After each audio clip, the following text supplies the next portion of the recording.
שלום לכולם, הסבר לגבי מערכת וייזר. מערכת וייזר זה מערכת לניהול סידור עבודה אוטומטי ונוכחות עובדים. המערכת מתחשבת בתפקידים של כל עובד, במחלקות, באילוצים, וככה משבצת את הסידור השבועי. אחרי זה כל מי שבסידור יכול לדווח נוכחות באמצעות סריקה של קוד QR. אפשר לראות פה את כל הנתונים של מי שנכנס, מי שיצא, כל השעות סטנד-ביי. אפשר גם ליצור קשר עם העובדים דרך הסידור עבודה, טלפון, וואטסאפ, מנהלים יכולים לערוך מה שהם רוצים.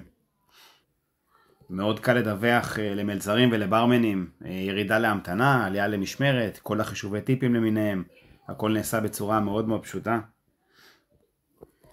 ובסרטונים הבאים אני אסביר בדיוק איך לעשות את הפעולות הפשוטות שיש לבצע, כמו להוסיף אילוץ, לדווח נוכחות, עלייה וירידה לסטנד-ביי, והדברים האחרים.